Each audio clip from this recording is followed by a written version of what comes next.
Welcome to our YouTube channel Veer story. अगर आपको जल्दी से नेक्स्ट एपिसोड चाहिए तो वीडियो को अभी लाइक करो। चसिक अमन ने किया याना को अपने करीब आने के लिए मजबूर।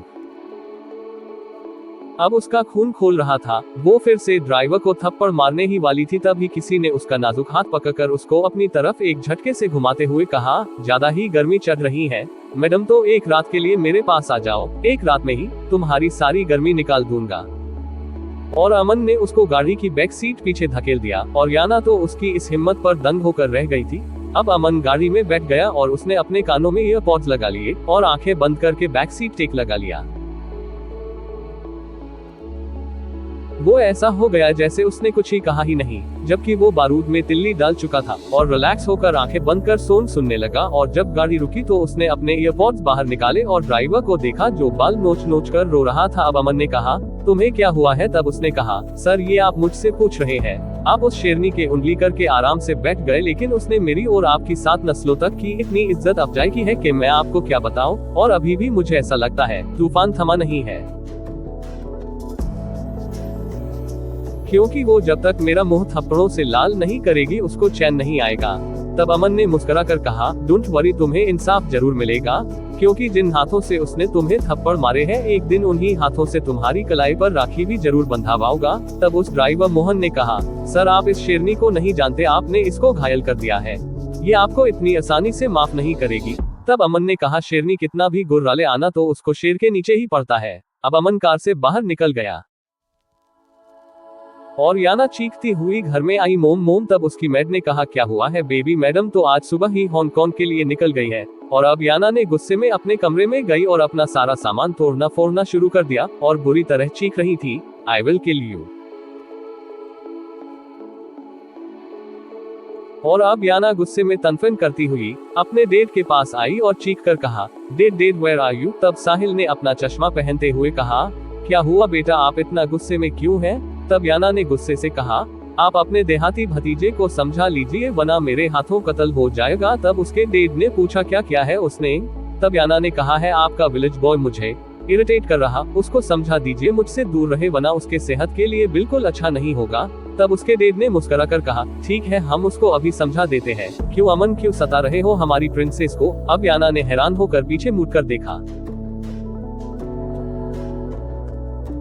अमन उसके पीछे ही बुक सेल्स से एक बुक तलाश कर रहा था और साथ साथ उसकी बातें सुनकर मुस्कुरा रहा था। याना इतने गुस्से में थी उसने ध्यान ही नहीं दिया कि अमन उसके पीछे ही खड़ा है। तब अमन ने बुक के रैंक में से एक बुक निकालकर उसके पेज पलटकर बुक में कुछ ढूंढते हुए कहा, चाचा जी मेरी इतनी मजाल कहाँ मैं आपकी प्रिंसेस को सताने की हिम्मत करूँ? तब याना ने गुस्से में अमन को देखते हुए कहा, यू डर्टी फेलो, तुम मेरी इंसल्ट करोगे फिर झूठ भी बोलोगे। तब अमन ने कहा, क्या झूठ बोला मैंने? और मैंने कब तुम्हारी इंसल्ट की? मैं तो खुद को डिफेंड कर रहा हूँ। अब याना ने कहा, तुमने मेरी इंसल्ट की है? क्या कहा था तुमने कुछ घंटे पहले? अब अमन उसके सामने सीने पर हाथ बांध कर खड़ा हो गया और उसको शरारती नजरों से देखते हुए मुस्कुरा कर कहा, क्या कहा था मैंने कुछ घंटे पहले? अब याना ने अपने डेड की तरफ आई और अमन की तरफ उंगली उठाते हुए कहा, डेड इसने कहा था। अब याना को उसकी एक रात गुजारने वाली बात का मतलब समझते हुए याना को अपने डेड से कहते हुए कुछ झिझक महसूस हुई, क्योंकि उसकी माँ की परवरिश कितनी भी बोल्ड और ब्रॉड माइंड सही, लेकिन उसके अंदर अपने बाप का राजस्थानी खून भी था।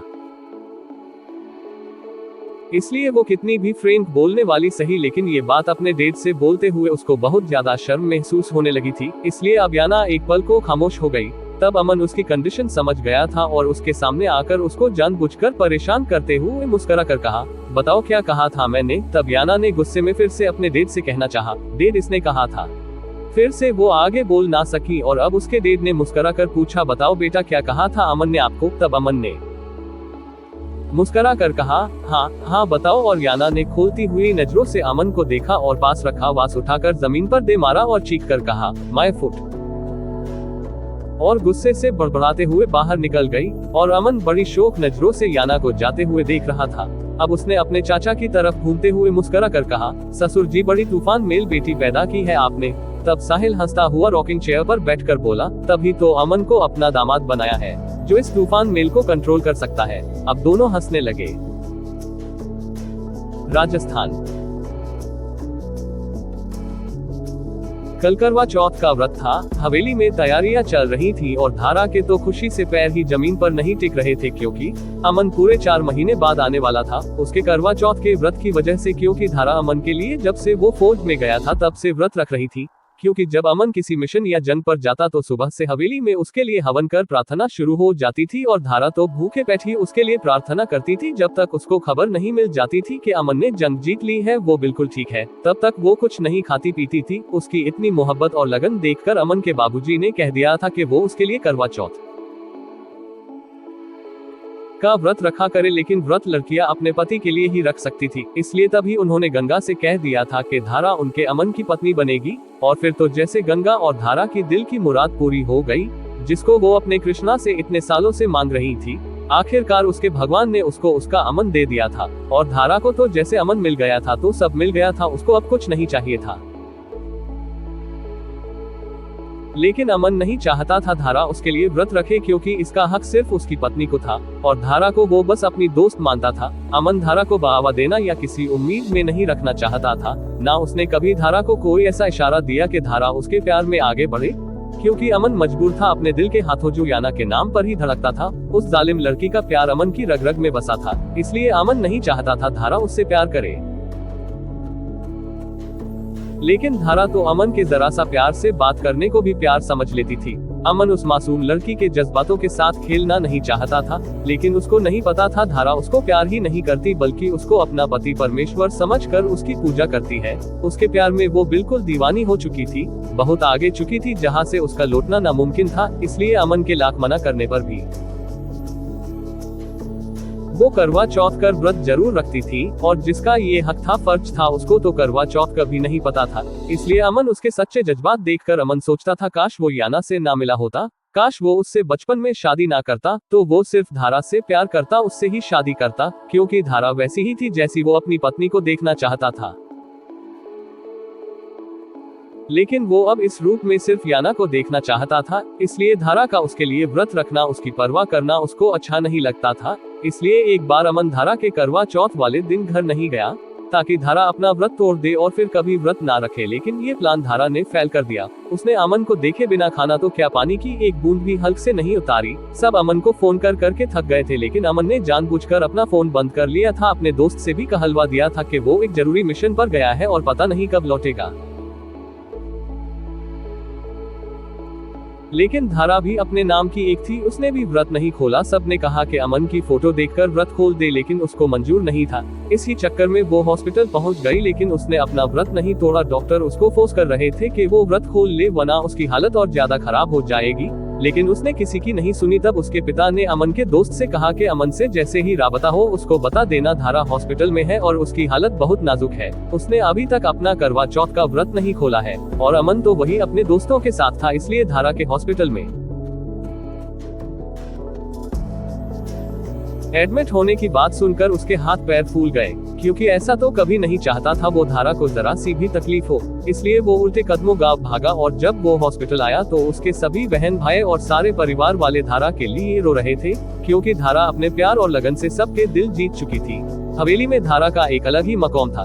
जब अमन गांव आया और सीधा हॉस्पिटल गया और धारा को अपने हाथों से पानी पिलाकर फिर खाना खिलाया, और उस दिन के बाद अमन ने कान पकड़ लिए, वो अब कभी धारा के साथ ऐसा नहीं करेगा। वो दुनिया के किसी भी कोने में क्यों ना हो, वो धारा के करवा चौथ वाले दिन हर हाल में गांव जाएगा। और आज भी करवा चौथ था और हवेली में सब औरतें रात की सरगी की तैयारी कर रही थी। चंचल ने और अमन के चाचा की बेटी पूनम ने सुबह से म्यूजिक प्लेयर बजा रखा था और डांस कर रही थी। हो कोयल कूके हुक उठाए, यादों की बंदूक चलाए, बागों में झूलों के मौसम, वापस आए रे।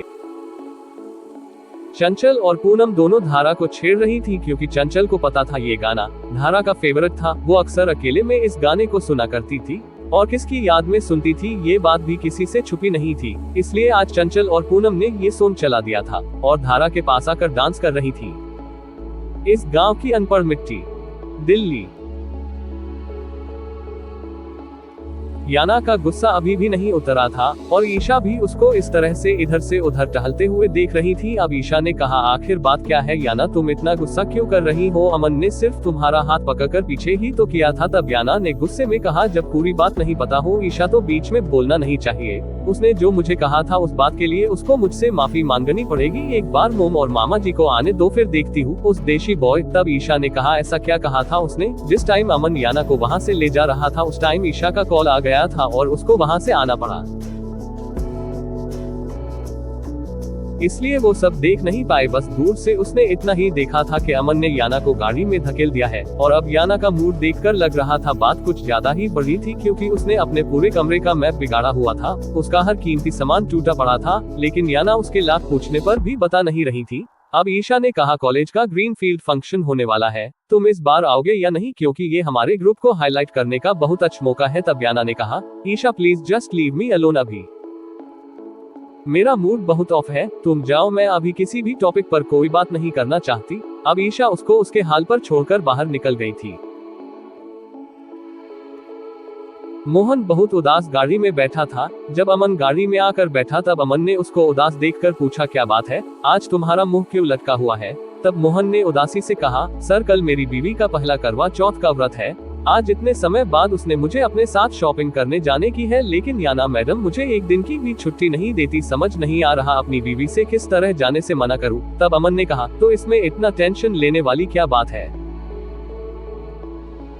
तुम चले जाओ उसको शॉपिंग पर लेकर। तब मोहन ने कहा, सर मेरे लिए इतना आसान कहा है, याना मैडम मुझे जाने नहीं। तब अमन ने कहा, तुम जाओ, मैं उसको देख लूंगा। तब मोहन ने कहा, गाड़ी कौन चलाएगा? तब अमन ने कहा, अब गाड़ी है तो चल भी जाएगी, तुम टेंशन मत लो, जाओ तुम और वो। तो अमन के इस एहसान पर बहुत खुश हुआ और उसके सीने से लगकर उसको थैंक यू कहा और भागा चला गया।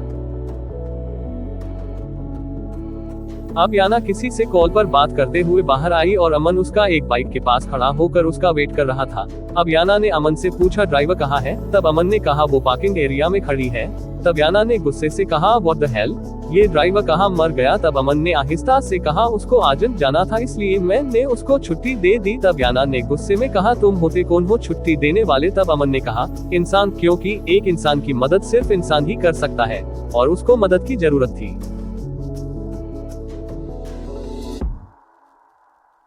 अब याना को उससे ज्यादा बहस करना ठीक नहीं लगा, क्योंकि आज उसका ग्रीन फील्ड का ग्रांड फिनाले और वो कुछ ज्यादा ही लेट हो गई थी। तभी याना ने कहा, दूसरे ड्राइवर को कॉल किया तो बुरी किस्मत, वो भी उसके डेट के साथ बाहर था और अब याना को अपनी ड्राइविंग ना सीखने का सख्त अफसोस हुआ। याना ने गुस्से में अमन से कहा, अब मैं कॉलेज किस तरह जाऊंगी? तुमने उसकी मदद की है ना, तो अब तुम ही मेरे ड्राइवर बनकर मुझे कॉलेज लेकर जाओगे। तब अमन ने कहा, मैडम एक प्रॉब्लम है, मैं आपको कॉलेज तो ले जाऊंगा लेकिन गाड़ी से नहीं, बाइक से, क्योंकि मुझे ड्राइविंग मुझे भी नहीं आती। अब याना गुस्से से आग बाबूला हो गई, क्योंकि जो बाइक वो लेकर खड़ा था वो बाइक ऐसी थी जिसमें लड़कियां लड़कों को हक करके बैठती है और याना किसी कीमत पर अमन के साथ ऐसे नहीं जा सकती थी।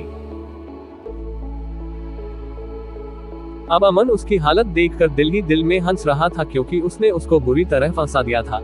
अमन को ड्राइविंग आती थी, लेकिन उसने याना से झूठ बोला था, क्योंकि उसको पता था अगर वो गाड़ी ले जाएगा तो याना कभी उसके साथ आगे नहीं बैठेगी और उसको पीछे बैठाकर उसका ड्राइवर बनने का शौक अमन को नहीं था, इसलिए वो जानबूझकर बाइक लाया था। अब याना कभी अमन को तो कभी बाइक को देख रही थी तो कभी अपने हाथ में बंदी घड़ी को, जो उसका चीख चीख कर बता रही थी वो बहुत लेट हो चुकी है और कॉलेज से हजारों कॉल आ चुके थे। अब याना मरती क्या ना करती, उसने गुस्से से दांत भींचकर कहा, ऑफ फाइन चलो। और अब अमन बाइक पर बैठ चुका था और याना को ना चाहते हुए भी उसके पीछे बैठना पड़ा, लेकिन याना उससे दूर होकर बैठी और अमन को पकड़ने की बजाय उसने पीछे से बाइक का स्टैंड पकड़ा और अब अमन ने उसको बैक मिरर से देखा और एक झटके से गाड़ी को स्टार्ट किया और याना एक झटके में अमन की पीठ पर पूरी लेट गई थी और याना के अब खून में आग लग चुकी थी।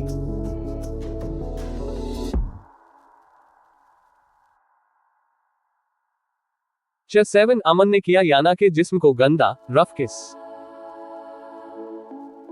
अब याना मरती क्या ना करती, उसने गुस्से से दांत भींचकर कहा, ऑफ फाइन चलो। और अब अमन बाइक पर बैठ चुका था और याना को ना चाहते हुए भी उसके पीछे बैठना पड़ा, लेकिन याना उससे दूर होकर बैठी और अमन को पकड़ने की बजाय उसने पीछे से बाइक का स्टैंड पकड़ा और अब अमन ने उसको बैक मिरर से देखा और एक झटके से गाड़ी स्टार्ट किया और एक झटके में अमन की पीठ पर पूरी लेट गई थी और याना के अब खून में आग लग चुकी थी।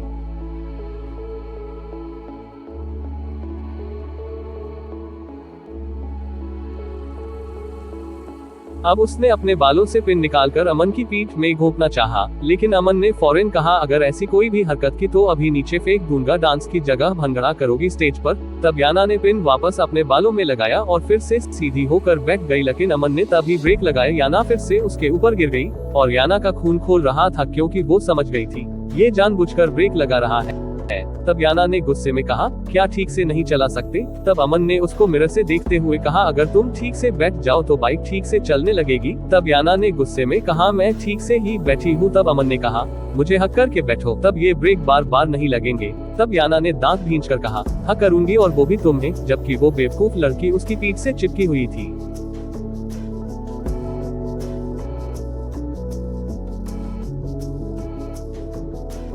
तब याना ने कहा कभी नहीं करूंगी। तब अमन ने कहा तो फिर ये ब्रेक भी इसी तरह लगेंगे, और याना ने अब मजबूरी में उसको हक कर लिया, लेकिन अंदर से उसका गुस्से से बुरा हाल था और अब लोग उन दोनों को तारीफ भरी नजरों से देख रहे थे। अमन ने black half sleeve T shirt और ब्लू जीन्स पहनी थी, उसके डोले हाफ बाजू से झांक रहे थे, आंखों पर ब्लैक चश्मा, वो नजर लग जाने की हद तक खूबसूरत लग रहा था। और याना ने red one piece short frock पहना था और टखनों तक के जूते, वो दोनों बेहद खूबसूरत लग रहे थे। और एक कपल ने तो कह भी दिया व्हाट अ हॉट कपल, और याना दांत पीस कर रह गई। अब अमन कॉलेज के पार्किंग एरिया में रुका और याना पलक झपकते ही उतर कर भागी।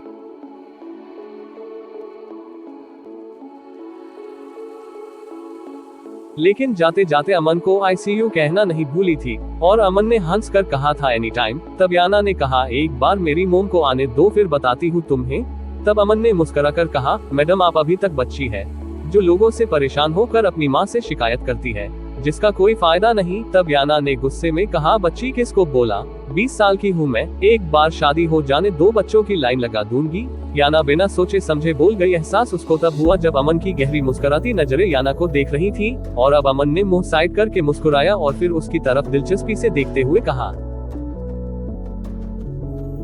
जानकर अच्छा लगा, कोई तो सोच तुम्हारी मुझसे मिलती है क्योंकि मुझे भी बच्चों की लाइन लगवानी है तुमसे, लेकिन उसमें भी तुम्हें मेरी जरूरत पड़ेगी क्योंकि मेरे बिना तुम बच्चे अकेले पैदा नहीं कर सकती। और याना ने गुस्से में चीखकर कहा जस्ट शट अप, और याना अंदर चली गई और अमन की खूबसूरत हंसी ने उसका दूर तक पीछा किया। एक कुबड़ वाला आज करवा चौथ का व्रत था और धारा की नजरें दरवाजे पर टिकी थी। वो बार बार छत पर जाकर हर आती जाती गाड़ी को देखती थी, लेकिन अमन को ना देखकर मायूस होकर नीचे लौट आती थी। और अभी भी वो वापस आ रही थी जब उसकी बहन चंचल ने रेडियो चलाए और गाना शुरू कर दिया। ओ जी जी क्या कह के ए छोटी तू खोटी बड़ी। अब दोनों बहनें हंसती हुई नीचे आई। किचन में पहले ही उसकी माँ गंगा और चाची सुमित्रा शाम की तैयारी कर रही थी।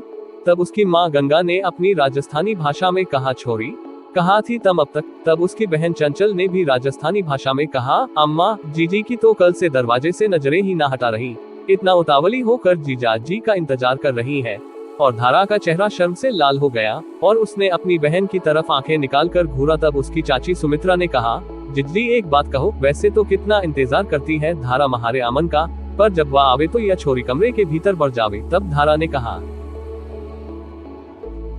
मामी सा महारे को ला जावे उनसे। तब उसकी मामी सुमित्रा की बेटी ने कहा ओहो महारी भाभी सा को तो घड़ी ला जावे महारे अमन वीर से भैया, लेकिन जब ब्याह हो जावेगा तब लाज दिखाना महारे वीर जी को, सारी लाज थारी धरी की धरी रह जावेगी से। फौजी है महारे वीरा, थारा रात भर जम के शिकार करेगा। और धारा धत कहकर किचन से भाग गई और सब हंसने लगी। तब पीछे से अमन की बहन शिवानी आई और उसने कहा अगर बात महारे अमन वीर के ब्याह की चल रही है तो छोटी माँ सुमित्रा चाची को अमन और उसके बहन भाई छोटी माँ बुलाते थे। तब सुमित्रा ने कहा हाँ लाडो, बात तो थारे अमन वीरा की ब्याह की चल रही से। तब शिवानी ने कहा तो छोटी माँ सा, तो हम जयपुर के बाजार से अपने लिए घंटे चोखे कपड़े लावेंगे। तब चंचल और पूनम ने भी कहा हाँ हाँ हम भी लावेंगे। तब उसकी चाची ने कहा ठीक से छोरियो, अपने अमन वीर जी की खूब जेब ढीली कारियो तम सारी छोरी।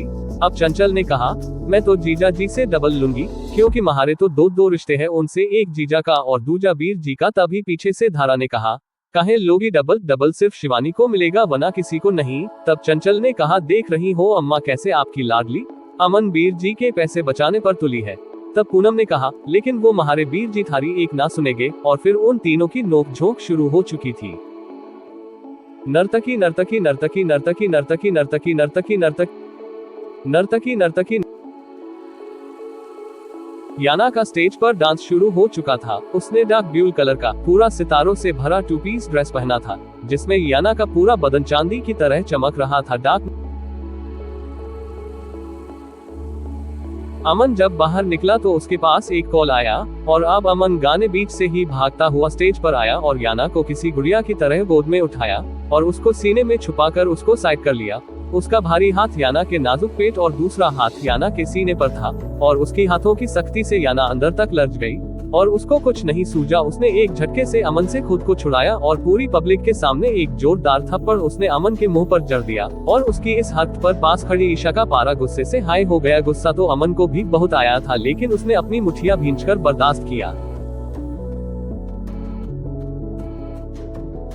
अब याना ने चीख कर कहा, हाउ डरे यू टच मी, 2 टके के बॉडीगार्ड। अब ईशा ने गुस्से में याना से कहा, ओ शट अप याना, एक तो अमन ने तुम्हारी जान बचाई है, वरना इस झूमर के नीचे दबकर तुम्हारी हड्डियों का भी चूरा हो जाता, और तुमने अमन को थैंक्स बोलने की बजाय उसको चाटा मारा। कैसी लड़की हो तुम। अब अमन गुस्से से बाहर की तरफ जाने लगा।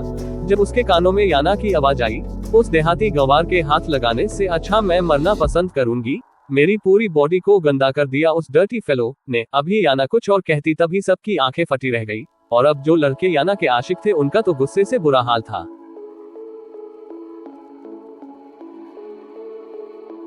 जिन्होंने याना के हाथों थप्पड़ खाए थे उन्होंने सीटी बजाते हुए कहा, शेरनी को सवा शेर मिल गया। और जो कॉलेज की लड़कियां अमन पर दिल हार बैठी थी वो जलन में मरी जा रही थी और ईशा की आंखों से आंसू बाहर आते वो वहां से भाग आई। और कॉलेज के प्रिंसिपल और ट्रस्टी, जिनको याना का अमन पर हाथ उठाने पर हैरत और गुस्सा आ रहा था, क्योंकि वो सब जानते थे अमन कौन है, लेकिन अब वो मुस्कुरा कर बाहर निकल गए क्योंकि सीन ही ऐसा बन चुका था। याना के बाल पीछे से एक मुट्ठी में जकड़े अमन उसके नाजुक होठों पर बहुत रफली किस कर रहा था और पूरे हाल में सीटियां बज रही थी और याना बुरी तरह से झटपटा रही थी। लेकिन अमन भी इस टाइम गुस्से से बेकाबू था। वो भी भूल चुका था वो कितनी पब्लिक के सामने उसको किस कर रहा है। ऐसा तो उसने भी कभी नहीं सोचा था कि वो सबके सामने इस तरह याना को किस करेगा, लेकिन याना की बातें उसके अंदर लावा भड़का चुकी थी, इसलिए अब अमन उसको इतनी आसानी से माफ करने वाला नहीं था, क्योंकि वो बचपन वाला अमन नहीं था जो उसकी हर बेइज्जती को चुपचाप बर्दाश्त कर गया। अब वो इतनी बड़ी फोर्स का जनरल मेजर था और अब गुस्सा उसका कोई ज्वालामुखी फटने जैसा था और उसका एक नजारा वो याना को दिखा चुका था। वो याना का थप्पड़ बर्दाश्त कर जाता, लेकिन उसकी बातें उसके दिल को छलनी कर देती थी, जिसको बर्दाश्त करना अब उसके बस में नहीं था।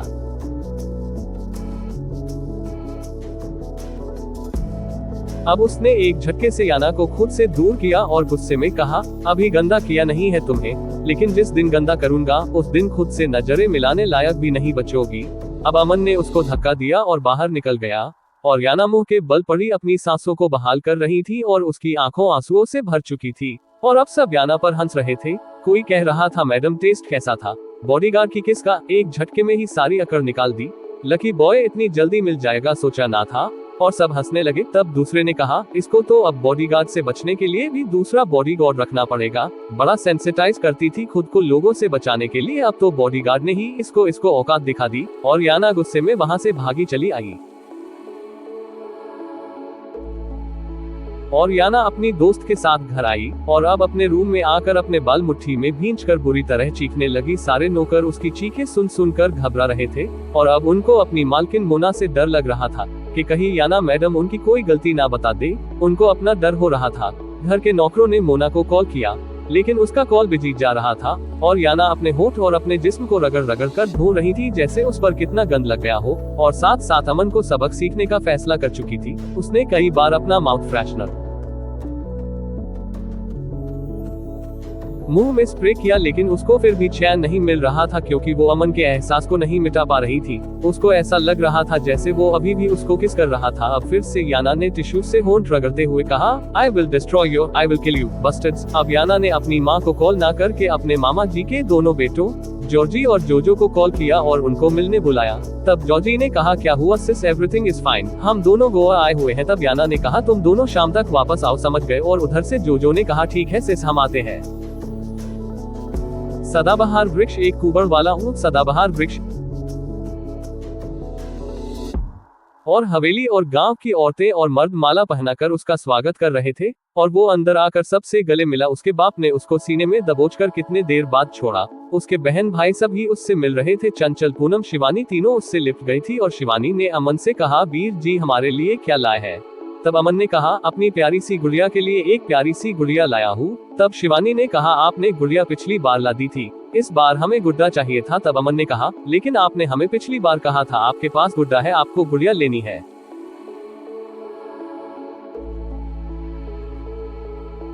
तब शिवानी ने मुस्कुरा कर कहा, मुझे रबड़ का गुड्डा नहीं चाहिए, मुझे सच्ची मुच्ची का गुड्डा चाहिए। तब अमन ने उसके गाल को चूम कर कहा, अभी आप छोटी हो शिवानी, जब बड़ी हो जाओगी तो हम सचमुच वाला गुड्डा भी ला देंगे। तब शिवानी ने कहा, मुझे अपने बड़ा होने से पहले गुड्डा चाहिए, और वो आप और धारा भाभी सा ला कर देंगी। अब अमन ने हैरान होकर कहा, मैं समझा नहीं शिवानी। तब शिवानी ने कुछ दूरी पर किचन के दरवाजे पर खड़ी धारा को देखा, जो पलके झुकाए और सर पर दुपट्टा लिए और दुपट्टे का पल्लू अपनी उंगलियों में लपेटते हुए शर्मा रही थी। उसको देखकर शिवानी ने कहा, आप और धारा भाभी सा ब्याह कर ले, और फिर आप दोनों मिलकर मुझे एक प्यारा सा गुड्डा यानी मेरा भतीजा ला दे। और इतने सुनते ही धारा के ऊपर घड़ों पानी पड़ गया और वो उछलकर किचन के अंदर भाग गई, और अमन खामोश खड़ा रह गया, क्योंकि उसकी किसी बात का जवाब अमन पर नहीं था। तब अमन ने कहा, देखो शिवानी, ये डिमांड मैं आपको अभी पूरी नहीं कर सकता, उसके लिए आपको कुछ सालों का इंतजार करना पड़ेगा। तब अमन के पिता और ने कहा, बरखुदार और कितना इंतजार कराओगे, खेर से 28 साल के होने वाले हो। तुम्हारी उम्र में मैंने तुम्हें और तुम्हारे छोटे भाई मयंक को दुनिया दिखा दी थी, और तुम हमें अपनी बहू का मुंह भी नहीं दिखा रहे। तब उसके चाचा ने हंसते हुए कहा, क्या वीर जी, आप तो रोजाना धारा के हाथ की रोटियां खाते हो।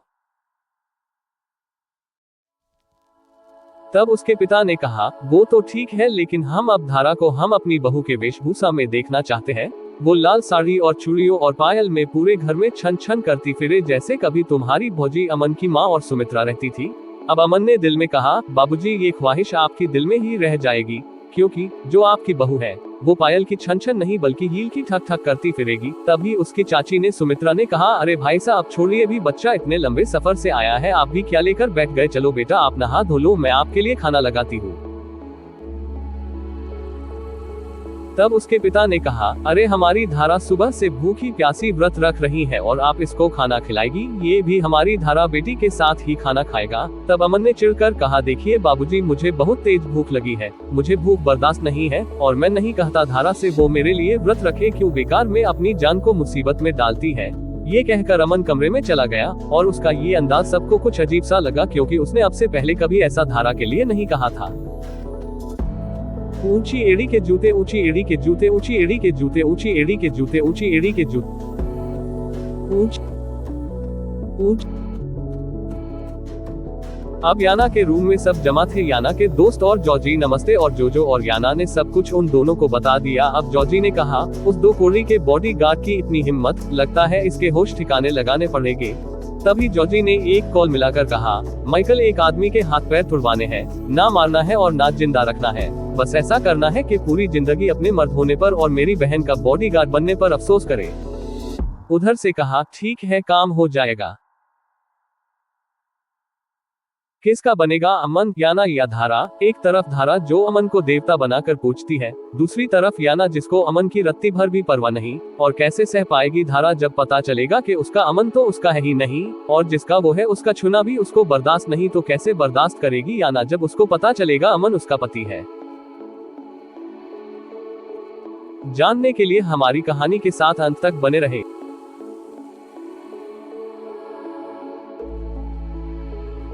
चैट, याना का गायब होना या कोई बड़ी साजिश अमन के लिए? अब याना के रूम में सब जमा थे, याना के दोस्त और जॉर्जी और जोजो, और याना ने सब कुछ उन दोनों को बता दिया। अब जॉर्जी ने कहा, उस दो कोड़ी के बॉडीगार्ड की इतनी हिम्मत, लगता है इसके होश ठिकाने लगाने पड़ेंगे। तभी जॉर्जी ने एक कॉल मिलाकर कहा, माइकल, एक आदमी के हाथ पैर तुड़वाने हैं, ना मारना है और ना जिंदा रखना है। बस ऐसा करना है कि पूरी जिंदगी अपने मर्द होने पर और मेरी बहन का बॉडीगार्ड बनने पर अफसोस करे। उधर से कहा, ठीक है, काम हो जाएगा। एक कुबड़ वाला ऊंट सदाबहार वृक्ष, एक कुबड़ वाला ऊंट सदाबहार वृक्ष, एक कुबड़ वाला ऊंट सदाबहार वृक्ष। अब अमन बेजार सा खड़ा था और धारा पल के झुकाए खामोश सी अमन की आरती उतार रही थी और छलनी में चांद देखकर फिर धारा ने अमन को देखा, जो धारा से बिल्कुल बेपरवाह जमीन को घूर रहा था, क्योंकि उसको धारा का उसके लिए करवा चौथ का व्रत रखना बिल्कुल अच्छा नहीं लग रहा था। क्योंकि अब अमन को डर लग रहा था अपने आने वाले समय से, जब उसके परिवार को और धारा को पता चलेगा कि उसने बचपन में ही किसी और से शादी कर ली है, तो क्या जवाब देगा वो सबको। उसके चाचा साहिल को तो उसके दादा केशव ने माफ कर दिया था, उसका बाप पीरामल तो बहुत गुस्से वाला है, वो कैसे माफ करेगा उसको। अमन इसी उद्धेड़बुन में था, तभी उसके बाबूजी की आवाज कानों में टकराए। खड़े खड़े के सोच रहे हो, बहू को पानी पिलाओ। और अमन ने तभी धारा को जल्दी से अपने हाथ से पानी पिलाया और एक निवाला उसके मुंह में दिया और फिर धारा ने अमन के पैर छूकर वो नीचे भाग गई। अब अमन भी उदास से नीचे जाने लगा जब उसके बाबूजी ने अमन को अपने पास बुलाकर पूछा,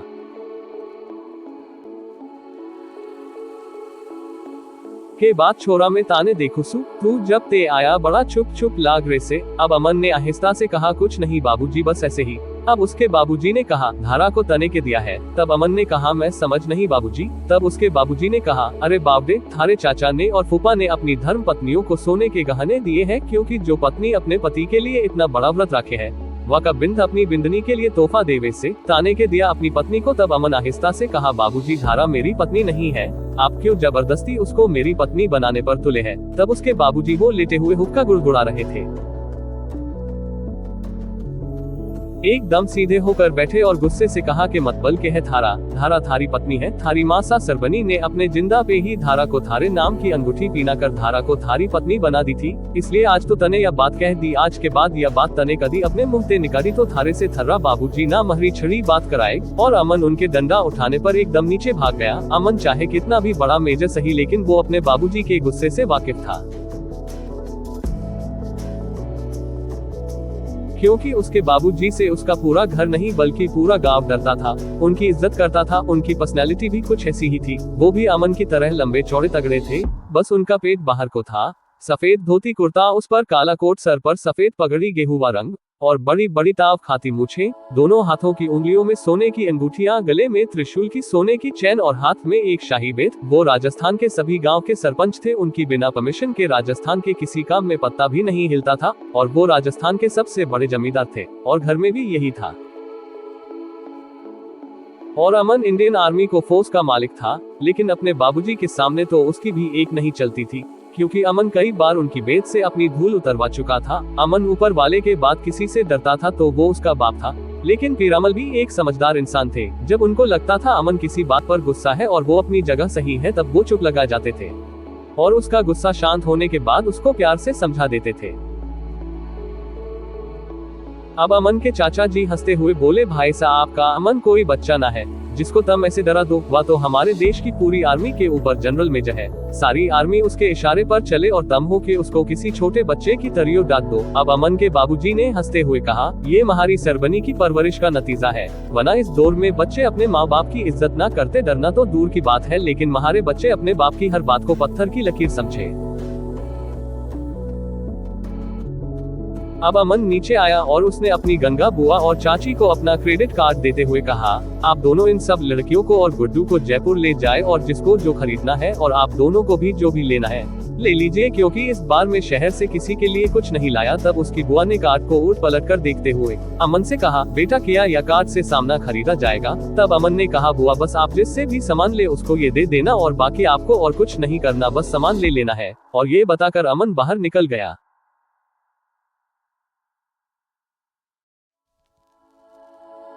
रात को अमन हवेली की छत पर चारपाई पर लेटा हुआ था और याना के खूबसूरत फोटो को स्लाइड करते हुए देख रहा था। तभी वहां पर उसके बहन भाई और चंचल पूनम सभी वहां आ गए और साथ में धारा को भी खींच लाए और तब ही अमन ने मोबाइल बंद कर दिया और सब ने अमन को घेर लिया। तब मयंक ने कहा, धारा भाभी सा आपसे कुछ कहना चाहती है। अब अमन ने धारा को देखा जो सर झुकाए जमीन में गड़ी जा रही थी और अपने दुपट्टे को अपनी उंगलियों पर लपेट रही थी और अब अमन और बाकी सब की नजर धारा पर थी। तब शिवानी ने कहा, अरे धारा भाभी सा आप कहती कोनी? और धारा अभी तक बस घबरा रही थी। तब सूरज ने चिढ़कर कहा, आज या तो ये धरती में समा जाएंगी या फिर अपनी ओढ़नी को फाड़ डालेगी, लेकिन वो नहीं कहेंगी जो कहने आई है। तब धारा ने कहा, महारे को ला जावे।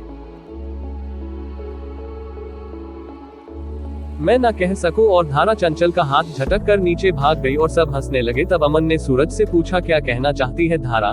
तब चंचल ने कहा हम बड़ी मुश्किल से उनको तैयार करके लाए थे, ये कहने को वो आपसे बहुत प्यार करे से, लेकिन महारी जीजी घनी शर्मिली, इतना कहने में भी घनी लाज आवे उन्हें। गुड्डू ने कहा इसमें इतना लाज आने की बात है, मैं तो अभी बोल देता हूँ महारे भाईसा के मैं महारे भाईसा से बहुत प्यार करूँ। तब शिवानी ने कहा ओ मंद बुद्धि, धारा भाभी सा छोरी है और महारे वीर जी छोरे और फिर महारी होने वाली भाभी सा है भी बहुत शर्मिली है। तभी अमन से 4 साल छोटे सूरज ने कहा एक तो यह महारी भाभी सा है जिन्हें इतने शर्म आवे और दूसरी हमारे साहिल चाचा जी के बेटी, ओए होए क्या चीज है। अब अमन ने एक झटके से सूरज की तरफ देखकर कहा तुम्हें कैसे पता चला उसके बारे में।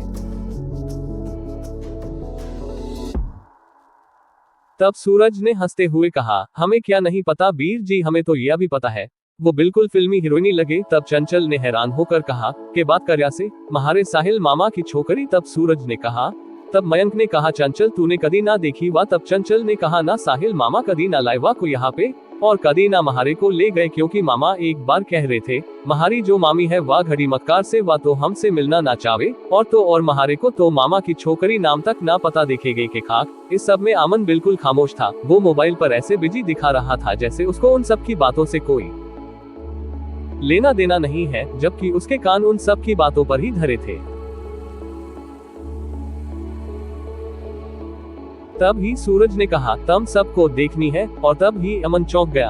अब चंचल और पूनम ने खुश होकर कहा हाँ हाँ देखनी क्यों ना देखनी, हम भी तो देखे महारी बहन कैसी है। अब सूरज ने अपनी जेब से मोबाइल निकाला और उन सबको याना के फोटो दिखाने लगा और अब सब लोग याना के फोटो को देखकर हाय हाय कर रहे थे। अब चंचल ने कहा सूरज के तू सच कह या महारे साहिल मामा की छोकरी या तो बिल्कुल किसी फिल्म की हीरोइनी लाग रही से। तब पूनम ने कहा हे राम या तो घड़ी मलूक खूबसूरत है। तब शिवानी ने कहा हाँ या ने तो कितने कितने से कपड़े पहन रखे या को साहिल चाचा जी कुछ ना कहे।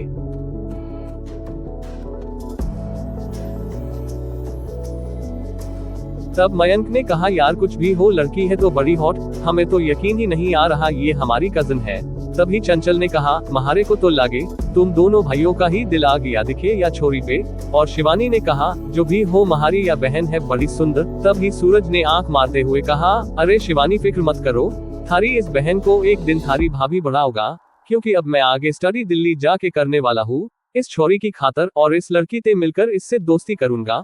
और इतना सुनते अमन को 440 वॉट का झटका लगा और अमन ने एकदम सूरज के हाथ से मोबाइल छीनकर याना के फोटो को देखा, जिसमें वो कहीं शॉर्ट्स कट और क्रॉप टॉप में थी तो कहीं जीन्स में, जिसमें ऊपर सिर्फ एक सपोर्ट बरा थी।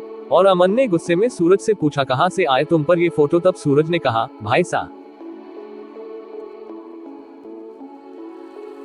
जब आप फौज में थे तब चाचा जी हवेली से लाखन को ले गए थे अपने घर काम करने के लिए, लेकिन चाची जी ने उसको बहुत तंग किया और वो भाग आया। तब लाखन ने ये फोटो अपने फोन से लिए थे चाचा जी की बेटी के और मुझे लाखन ने दिखा दिए थे तो मैंने उससे ले लिए। अमन ने गुस्से में उन सारे फोटोओं को डिलीट कर दिया और सूरज ने कहा भाई साहब ये क्या किया आपने। तब अमन ने गुस्से में लाल चेहरे से कहा अगर इस लड़की के बारे में कुछ भी गलत सोचा तो तुम्हारी टांगे तोड़ दूंगा मैं। अब मयंक ने पूछा भाई साहब आपको इतना गुस्सा।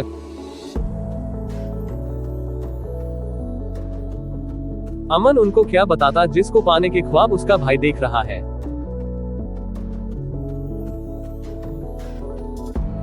वो उसकी भाभी है और सब ही अमन को सवालिया नजरों से देखने लगे और अमन ने अब बात संभालते हुए कहा तुम सब इसकी माँ को नहीं जानते हो, इसकी माँ पूतना का दूसरा रूप है, क्योंकि मैं वहाँ रह कर आया हूँ। मुझे इन दोनों माँ बेटी के बारे में बहुत अच्छी तरह पता है। ये लड़की और इसकी माँ कितनी घटिया है तुम सब नहीं जानते। अगर तुम में से किसी ने भी वहाँ जाने की या इस लड़की के आसपास जाने की गलती भी की तो उसकी माँ तुम्हारा वो हाल करेगी, जिंदगी भर याद रखोगे। ये लड़की याना और इसकी माँ दोनों साहिल चाचा जी तक की इज्जत नहीं करती। ये दोनों तुम्हें क्या समझेंगे और ये दोनों माँ बेटी गांव के लोगों से बेहद नफरत करती है। अगर अपनी जरा सी भी इज्जत का ख्याल है तो कान दबा कर अपने गांव में रहो। और इतना सुनते ही सबको सदमा। अब सूरज ने कहा इसका मतलब मेरी लव स्टोरी शुरू होने से पहले ही खत्म हो गई। अब अमन ने गुस्से में दांत भींच कर कहा अपनी स्टडी पर ध्यान दो, समझ गए, और दोबारा ख्वाब में भी इस लड़की के बारे में मत सोचना वरना मुझसे बुरा कोई नहीं होगा। और वो सब खामोश रह गए और अमन गुस्से में नीचे चला गया।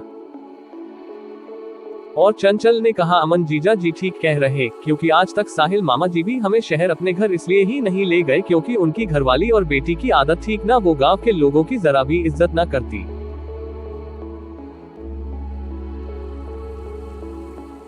अब अमन अपने रूम में आकर बेचैनी से टहल रहा था। अब उसको डर लग रहा था। वो सूरज के दिल से याना का ख्याल निकालने के लिए सारा सच बता चुका था, लेकिन जब सबको पता चलेगा उसके भाई ने खुद उससे शादी की हुई है तो क्या कहूँगा सबसे। अब अमन सर पकड़ कर बैठ गया और अब अमन जाने की तैयारी कर रहा था जब धारा को चंचल ने कमरे में धकेल दिया और अमन ने पलट कर देखा तो धारा उसके पीछे खड़ी बुरी तरह से कांप रही थी। तब अमन ने कहा, क्या बात है धारा, कुछ कहना है? तब धारा ने जल्दी से उसके हाथ में एक स्वेटर दिया जो धारा ने बड़ी मेहनत से अमन के लिए बुना था और उस पर एक साइड में दिल बनाकर अमन धारा लिखा था। और धारा ने वो स्वेटर अमन को देते हुए कपकपाते हुए कहा, जल्दी आना, महारे को आपका इंतजार रहेगा। और ये कहकर धारा कमरे से भाग गई।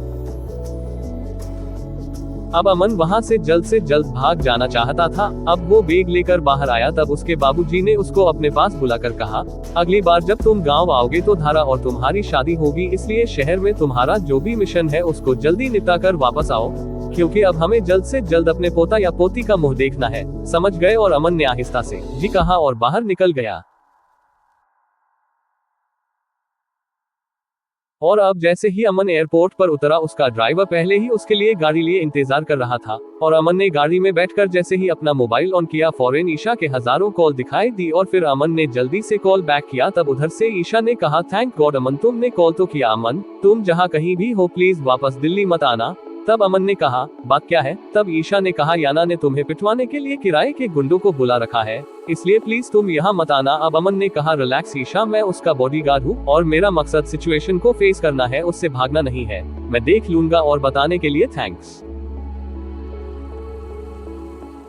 अमन अपने बंगले पर आ चुका था। उसने कुछ बातें अपने ऑफिसर से की और इसी चक्कर में उसको रात के 3 बज चुके थे। अब वो सोने के लिए लेटा ही था तभी उसके चाचा का कॉल आया। उन्होंने घबराते हुए कहा, अमन बेटा, याना का कुछ पता नहीं चल रहा, ना उसका कॉल लग रहा है और ना वो किसी दोस्त के घर पर है। और अब अमन ने जल्दी से अपनी शर्ट सोफे से उठाकर पहनते हुए कहा, चाचा जी आप घबराए नहीं, मैं आ रहा हूँ।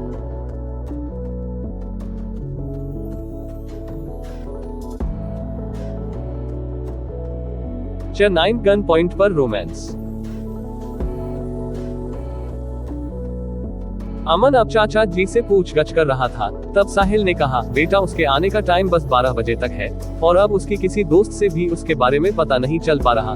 तब अमन ने कहा, आप परेशान ना हो, मैं देखता हूँ। और अब जैसे ही अमन बाहर निकला, सामने ही एक व्हाइट कलर की कार आकर रुकी। उसमें से याना और उसके साथ एक लड़का बाहर आया और याना बाहर आई और उसको बाय कहकर आगे बढ़ गई और वो लड़का मुस्कुराता हुआ गाड़ी लेकर आगे बढ़ गया। याना ने 1 पीस बॉडीकॉन ड्रेस पहना था जो उसके बस हिप तक था, ऊपर से उसके कंधे और सीना खुला था और उसका गला इतना डीप था कि उसके बेरेसटर के उभार बाहर चमक रहे थे। मेहरून रंग में उसका सफेद जी अंडरस्कोर से आंखें चून दिया रहा था।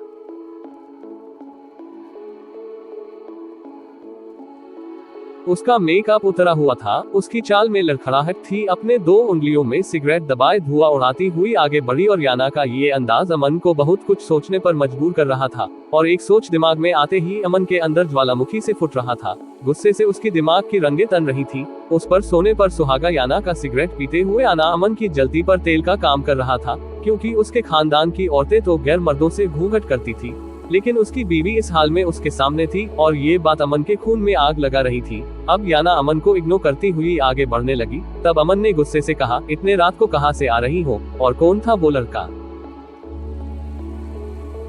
अब याना उसके सामने आकर खड़ी हो गई और सिगरेट का कश लगाकर अमन के ऊपर धुआं उड़ाते हुए एक अदा से बोली, माइंड ओन बिजनेस, मैं कब और कहां से आती हूँ, किसके साथ रात गुजराती हूँ और किसके साथ दिन गुजराती हूँ, इट्स नॉट योर्स मैटर। ये मेरी पर्सनल लाइफ है और इसमें इंटरफेयर करने का हक तो मैंने अपने बाप को भी नहीं दिया है। तो फिर तुम हो कौन और तुम्हारी औकात ही क्या है, मिस्टर बॉडीगार्ड?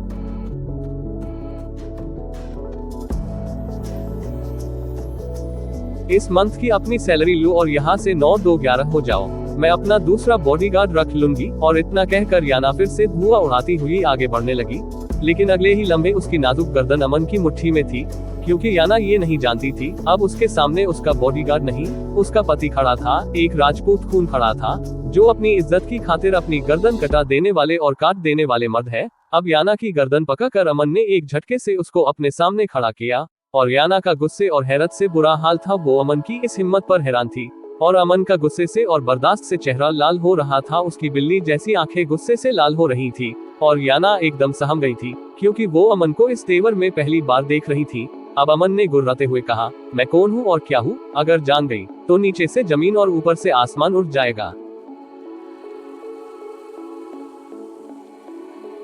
इसलिए शराफत से पूछ रहा हूँ और उसका ईमानदारी से जवाब देना, मेरे पीछे इन 10 सालों में किस किस मर्द की हवस को ठंडा कर चुकी हो तुम? कितने मर्दों के साथ सो चुकी हो अब तक? अमन आज उससे आज 10 सालों का हिसाब लेने के लिए खड़ा था, क्योंकि याना मैं सब कुछ बर्दाश्त कर सकता हूँ, तुम्हारी बदतमीजियाँ, तुम्हारे नखरे, तुम्हारा गुस्सा, सब कुछ, लेकिन तुम्हारी अयाशियाँ बर्दाश्त नहीं करूँगा। इसलिए शराफत जवाब दो, इन 10 सालों में तुमने मेरा हक किसी किसको दिया है? याना का घबराहट और गुस्से से बुरा हाल था। उसको अमन की बातें समझ नहीं आ रही थी। उसको बस इतना पता था उसने उसकी गर्दन दबोच रखी है और अमन उसके कैरेक्टर पर उंगली उठा रहा है और याना उसके पंजे से अपनी गर्दन छुड़ाने की पूरी कोशिश कर रही थी।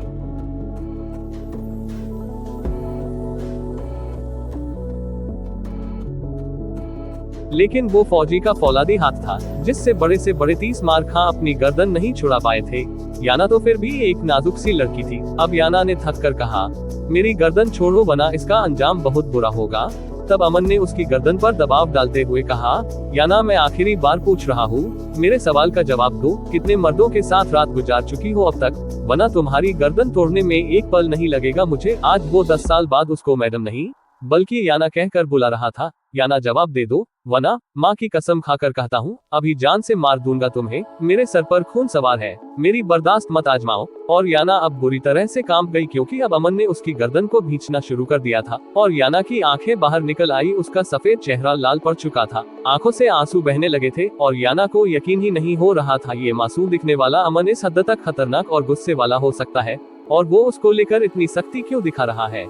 याना को कुछ समझ नहीं आ रहा था, लेकिन उसको इतना समझ आ चुका था, अगर उसने आज अमन की गलत फहमी दूर नहीं की तो वो आज सच में उसको जान से मार डालेगा। तब याना ने घुटी घुटी आवाज में कहा, मैं ने कभी किसी के साथ रात नहीं गुजारी है। तब अमन ने गुस्से में कहा, झूठ बोल रही हो तुम, क्योंकि तुम जैसी अल्ट्रा मॉडर्न और बिगड़ी हुई लड़की जो रात को क्लब और होटल में रात गुजराती है, वो किसी लड़के के साथ नाजायज ताल्लुक ना बनाए, ये मैं मान नहीं सकता। तब याना ने आंसू बहाते हुए कहा, मैं अपनी मोम और डेट की कसम खा कर कहती हूँ, मैंने कभी किसी के साथ रात नहीं गुजारी है। मेरा लाइफ स्टाइल जरूर ऐसा है, मेरी मोम ने भले ही मुझे फ्री माहौल दिया है, लेकिन मेरे अंदर मेरे डेट का राजस्थानी खून भी है। मैंने कभी ऐसा कोई काम नहीं किया जिससे मेरे डेट की नजरें शर्म से झुक जाए। मैंने कभी अपनी लिमिट क्रॉस नहीं की है, मैं सच कह रही हूँ। अब याना किसी बच्चे की तरह रोने लगी और कुछ दूरी पर पेट की साइड में खड़ा साहिल, याना का बाप, ये सब बातें सुन रहा था और देख रहा था। और अब याना की सारी बातें सुनकर मुस्कुरा कर आहिस्ता से कहा, मेरी बेटी तुम मेरे दामाद को हल्के में ले रही थी, क्योंकि तुम्हारा बाप तो आज तक तुमसे या तुम्हारी माँ से ये सब पूछने की हिम्मत नहीं कर सका। लेकिन मैंने जो तुम्हारा पति ढूंढा है बहुत सोच समझ कर ढूंढा है, क्योंकि मुझे पता था जो काम मैं ना कर सका वो मेरा दामाद करेगा। अपने बाप को तो तुमने कभी जवाब देना जरूरी नहीं समझा, लेकिन मेरे दामाद तुम्हें जरूरत से ज्यादा ढील नहीं देगा। आज उसने तुम्हें रिमांड पर लेकर मेरे सीने का बहुत बड़ा बोझ उतार दिया। इसी दिन के लिए मैंने अमन को अपना दामाद चुना था, क्योंकि अमन ही तुम्हारे बर्बादी की तरफ बढ़ते कदमों को रोक सकता है।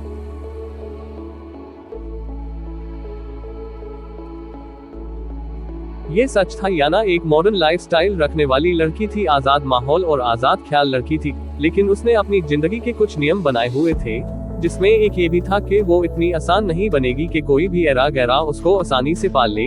जब तक कोई लड़का उसको पाने के लिए कोशिश नहीं करेगा, जब तक उसको किसी लड़के के प्यार का यकीन ना हो जाए, वो अपने जिस्म को छूने भी नहीं देगी। और अभी तक उसको ऐसा कोई नहीं मिला था। सीट से वो अभी हाल फिलहाल में ही मिली थी, और वो भी कुछ दिन उसके साथ गुजार कर बिजनेस के सिलसिले में कुछ समय के लिए अमेरिका चला गया था। इसलिए काफी लड़कों ने बहुत कोशिश की थी उसको फंसाने की, लेकिन याना ने खुद को बहुत स्ट्रॉन्ग दिखा रखा था। किसी भी लड़के को उसके करीब जाने से पहले सोचना पड़ता था, क्योंकि याना उसके मुंह पर जोरदार थप्पड़ मारकर उसको औकात दिखा देती थी। दूसरा, सबको पता था उसका फैमिली बैकग्राउंड बहुत स्ट्रॉन्ग था। माँ एक बहुत बड़ी पॉलिटिकल पार्टी से जुड़ी थी और मामा उसी पार्टी का मिनिस्टर था। बाप एक सक्सेसफुल बिजनेसमैन, इसलिए किसी की भी हिम्मत नहीं थी याना के साथ जबरदस्ती करने की। लेकिन जब से अमन आया था, याना की उसके आगे एक नहीं चल रही थी। जितना वो उसको कमजोर मासूम समझने की गलती कर रही थी, उतना ही वो उस पर भारी पड़ रहा था।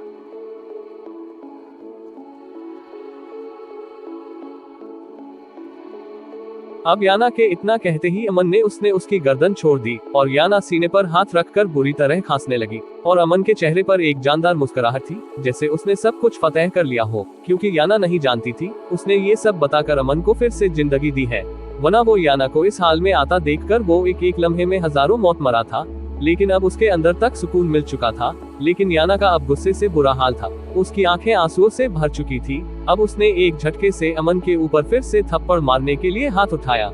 लेकिन अगले ही पल अमन ने उसका हाथ पकड़कर उसकी कमर के पीछे कर दिया और उसको एक झटके से अपने करीब कर लिया और याना उसके फौलादी चौड़े सीने से जा लगी। और तब याना ने दूसरा हाथ उठाया और अमन ने इसका दूसरा हाथ भी पकड़कर कमर के पीछे कर दिया। और इस तरह याना पूरी तरह से अमन की बाहों के घेरे में कैद हो चुकी थी। और ये सब देखकर साहिल को अब वहाँ खड़ा होना ठीक नहीं लगा और वो वहाँ से मुस्कुरा कर अंदर चले गए।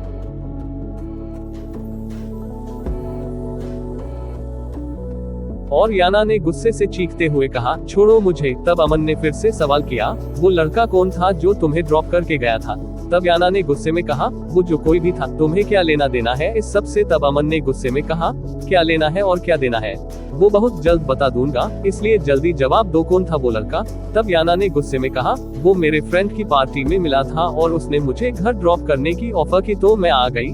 अब अमन ने उसको समझाते हुए कहा, एक जवान और खूबसूरत लड़की का रात के इस टाइम किसी अनजान इंसान के साथ, वो भी इस हाल में घर आना, ये कौन सा राजस्थानी खून है? राजस्थान की बहू बेटियां बिना जरूरत अपने घर से भी नहीं निकलती है। अनजान मर्द के साथ इतने रात गए आना तो बहुत दूर की बात है।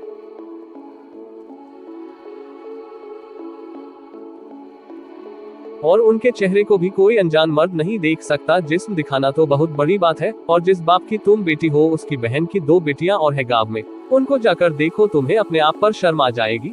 तब याना ने चिढ़कर कहा। अब याना ने गुस्से से चिढ़कर कहा, लुक, मुझे कोई इंटरेस्ट नहीं है अपने डेट की फैमिली में या तुम में, और मेरी ड्रेस छोटी नहीं है, तुम जैसे गंवार लोगों की सोच छोटी है।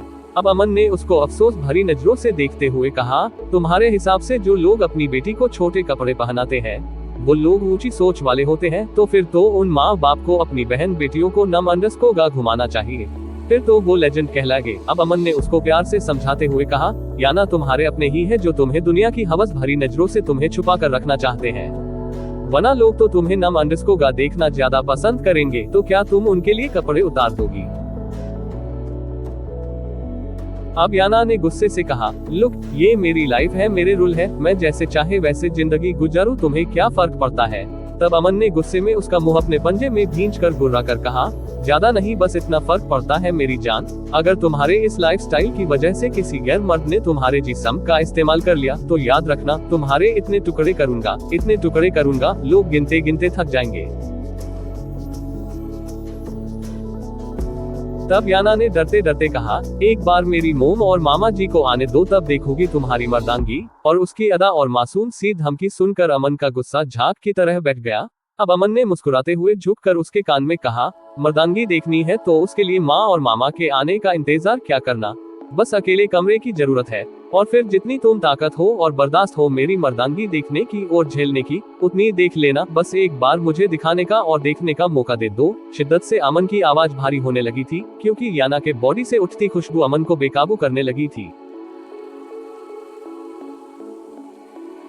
अब अमन ने आहिस्ता से अपने होठों से उसके कान की लो को छू लिया और याना ने एक झटके से आंखें बंद की, क्योंकि अमन का छूना उसको कांटे की तरह चुभ रहा था। क्योंकि याना और उसकी माँ के लिए गरीब आदमी के पास खड़े होना भी तौहीन थी, उनको छूना जैसे किसी गंदगी को छूना था। इसलिए याना और उसकी माँ की फैमिली सब गरीबों को अछूत समझते थे, इसलिए काम करते ही वो नौकरों सर्वेंट क्वार्टर में भेज देते थे और उनके जाने के बाद पूरा घर स्प्रे करके फ्रेश करते थे। और अमन भी याना के लिए एक नौकर था, ऊपर से एक गाँव का गरीब देहाती इंसान, क्योंकि वो अमन की असलियत नहीं जानती थी। और अब अमन का छूना याना को बर्दाश्त नहीं हो रहा था। वो मुश्किल से बर्दाश्त करे खड़ी थी, लेकिन अमन इस सुनसान माहौल में उसके जिस्म से उठती खुशबू और चांदनी रात में चमकते उसके जी मस को देखकर अमन के जज्बात बेकाबू होने लगे। वो उसकी बीवी थी, उस पर उसका पूरा हक था। उसके और याना के बीच बंधा ये पवित्र बंधन उसको बहकने पर मजबूर कर रहा था। उसको हासिल करना अमन के लिए कोई मुश्किल काम नहीं था। लेकिन अमन उसको जबरदस्ती नहीं, उसकी मर्जी से अपनी जिंदगी में लाना चाहता था। उसको गरीबों से मोहब्बत करना सिखाना चाहता था, इसलिए वो उस पर अपनी असलियत नहीं खोल रहा था, क्योंकि वो चाहता था याना अमन को गरीब और देहाती इंसान समझकर ही उससे प्यार करे। लेकिन अब वो चाहकर भी खुद पर काबू नहीं कर पा रहा था। आज वो याना को महसूस करना चाहता था, अपना थोड़ा सा हक वसूल करना चाहता था, इसलिए याना के ना चाहते हुए भी वो उसके करीब आ गया और शिद्दत से वो याना के होठों की नमी को पीने लगा और आज वो उसके होठों से वो अपनी मुद्दतों की प्यास बुझा रहा था। याना ने महसूस किया अब उसके किस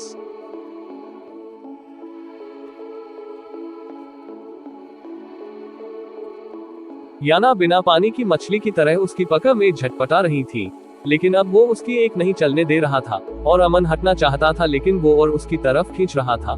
और याना पहले उसने गुस्से से उसका सांस रोक दिया था और अब प्यार से रोक दिया था। और याना को तब कुछ नहीं सूझा तो उसने अमन के पैर पर अपनी पेंसिल हील दे मारी और अमन एकदम पीछे हुआ और याना ने जल्दी जल्दी सांस लिया और गुस्से से चीखते हुए कहा, हाउ डरे यू, तुम समझते क्या हो खुद को 2 कौड़ी की बॉडीगार्ड। और अमन को तो उसके होठों का ऐसा चस्का लगा, उस पर याना का कुछ भी कहने से उसको कोई फर्क नहीं पड़ रहा था और उसकी नजर बोलते हुए याना के होठों पर थी और बहुत प्यासी नजरों से वो याना के होठों को देख रहा था, क्योंकि उसकी ये 10 सालों की प्यार कुछ मिनट में तो बुझने वाली नहीं थी। और अमन ने फिर खाने वाले अंदाज में अपना मुंह उसके होठों पर चलाया और याना ने एक झटके से मुंह दूसरी तरफ घुमा लिया।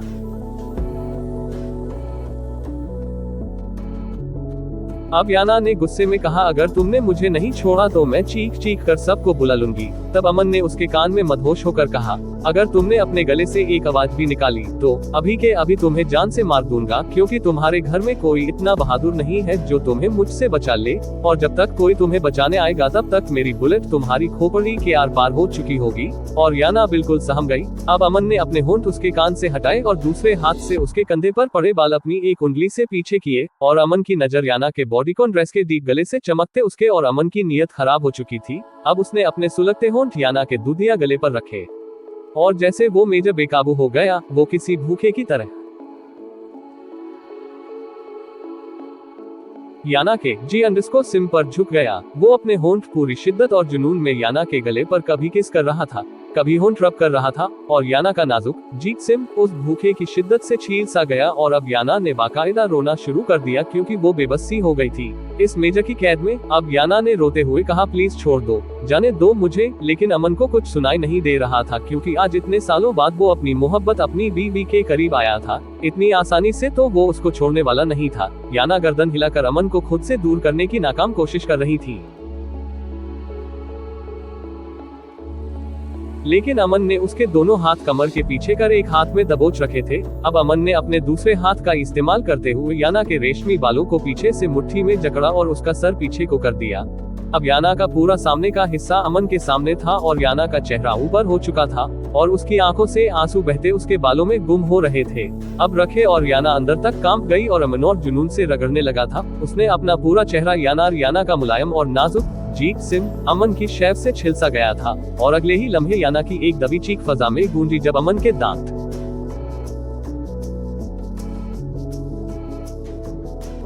और याना अब इस तरह की बॉडीकॉन ड्रेस पहनकर पछता रही थी, क्योंकि अब अमन का निशाना और अमन ने अपने दांतों का इस्तेमाल करते हुए उसकी ड्रेस को नीचे की तरफ खींचा, क्योंकि अब वो उसके सीने से सही तरह से प्यास बुझाना चाहता था। और याना को महसूस हुआ अगर उसकी ड्रेस अपनी जगह से 1 इंच भी नीचे हुई तो वो न्यूड हो जाएगी। तब याना ने एकदम घबरा कर कहा, प्लीज ऐसा मत करो, तुम्हें तुम्हारी माँ बाप की कसम है, प्लीज मेरे साथ ऐसा मत करो। अब अमन ने अपना चेहरा उसके सीने से उठाकर उसका चेहरा अपने होठों के करीब करते हुए कहा, क्यों ना करूं, क्योंकि जब तुम इस तरह के कपड़े पहनकर मेरे सामने आओगी तो मेरे तो खून में तो आग लगेगी, और तुम्हें क्या फर्क पड़ता है, ये ड्रेस थोड़ा सा और नीचे हो जाए, तुम्हारा लुक और हॉट हो जाएगा और मेरी सालों की प्यास बुझ जाएगी। तब याना ने रोते हुए कहा, अब कभी नहीं पहनूंगी, प्लीज मुझे छोड़ दो, मेरी अभी शादी भी नहीं हुई है, और अगर तुमने मेरे साथ कुछ भी गलत किया तो मुझसे कौन शादी करेगा, और मैं तुम्हारे अंकल की इज्जत हूँ, प्लीज ऐसा मत करो।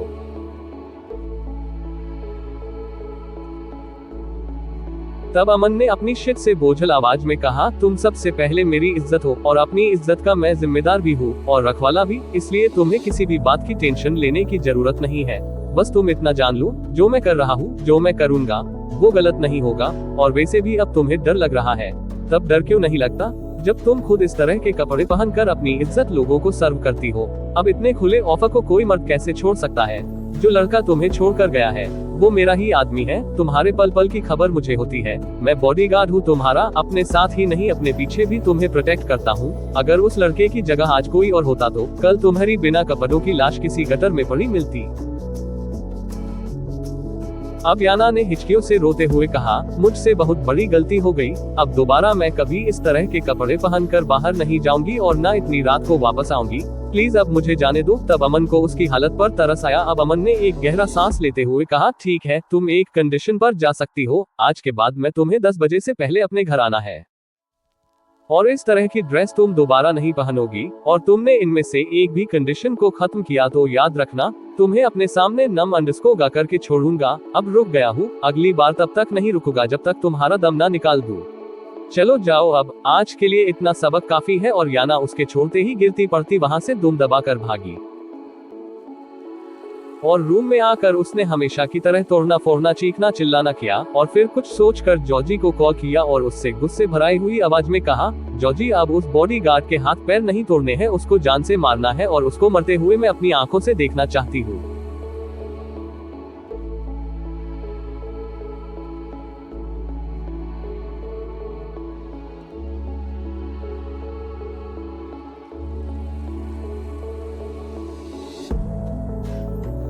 चैटेन हासिल करके के लिए कुछ भी करूंगा। याना ने रो रो कर सब कुछ जॉर्जी को बताया। अब जॉर्जी का खून खोल गया और उसने याना से कहा, तुम फिक्र मत करो, से सब वो नहीं बचेगा। अब अमन अपनी बुलेट से किसी काम से जा रहा था जब उसको चारों तरफ से गाड़ियों ने घेर लिया। अब अमन ने बुलेट रोकी तो देखा एक गाड़ी से कुछ गुंडे बाहर आए हैं और दूसरी गाड़ी से याना, जॉर्जी और उसकी दोस्त राधिका। अब अमन समझ गया क्योंकि ईशा उसको सब बता चुकी थी और ईशा और उसके डेट अमन की हेल्प करना चाहते थे। तब अमन ने ईशा और उसके डेट को याना के खिलाफ कोई भी एक्शन लेने से मना कर दिया और ईशा को समझाया वो सब देख लेगा। तब ईशा ने बताया याना उसको जान से मरवाना चाहती है। तब अमन ने ईशा से हंसते हुए फोन पर कहा, हमको मिटा सके ये जमाने में दम नहीं, जमाना खुद हमसे है, जमाने से हम नहीं। और ईशा उसको इतना रिलैक्स देखकर हैरान थी। लेकिन फिर भी ईशा ने अपनी और याना की खास दोस्त राधिका को याना के साथ भेज दिया था और उससे कहा था अगर बात ज्यादा बढ़ जाए तो मुझे तुरंत कॉल कर देना। इसलिए राधिका भी याना के साथ आई थी। अमन व्हाइट शर्ट और ब्लैक पेंट में था। फ्रेश चेहरा, ट्रिम शेव और सोने की तरह चमकता रंग और उसके चेहरे की कशिश और मासूमियत सामने वाले को सोचने पर मजबूर कर देती थी कि वो कितना मासूम है। लेकिन ये कोई नहीं जानता था असल में वो है क्या। अमन ने बुलेट रोककर मुस्कुराकर कहा, आखिर मैडम अपनी हरकतों से बाज नहीं आएगी। और अमन ने अपना काला चश्मा उतार कर बुलेट के साइड में रख दिया। अब उन गुंडों में से एक ने कहा, यार ये तो बहुत शरीफ और मासूम लगता है। तब याना ने उनसे कहा, ये सिर्फ देखने में ही शरीफ और मासूम है वरना एक नंबर का कमीना है ये। याना का चेहरा गुस्से से लाल हो रहा था। तब अमन ने उसकी बात सुनकर आहिस्ता से मुंह नीचे करके मुस्कुराकर फिर उसकी आंखों में देखते हुए कहा, हाँ इतना कमीना हूँ 2-3 बार। और इस बेचारी की अभी तक किसी ने रिपोर्ट भी नहीं लिखी है, इसलिए जले पैर की बिल्ली की तरह उछल रही है। तब जॉर्जी ने गुस्से में कहा, बहुत चर्बी है, तुझे अभी निकलवाता हूँ। तब मन ने हंसकर कहा, साले साहब चर्बी मुझे नहीं तुम दोनों बहन भाई की आंखों पर चढ़ गई है जो बिना सोचे समझे अपने लिए मुसीबत खड़ी कर रहे हो। और अब याना गुस्से में उसके पास आई और अपने आदमियों से दांत भींचकर गुस्से से फुकार कर कहा, जान से मार दो इसे, बचना नहीं चाहिए ये। तब अमन ने हंसते हुए कहा, एक बार प्यार से तो देख मुझे, मैं तेरे दिल में उतर जाऊंगा। मारने के लिए किसी और की जरूरत क्या है सनम, अपनी जवानी का जाम पीला दे, मैं तो खुद ही मर जाऊंगा।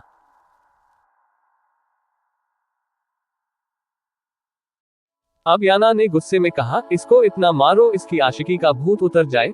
और अमन ने अब याना की आंखों में देखते हुए गुंडों से कहा, जब तक ये लड़की खुद तुम्हें ना रोके तब तक तुम्हें मुझे पीटना है और अगर तुम रुके तो तुम्हें मैं जिंदा नहीं छोड़ूंगा।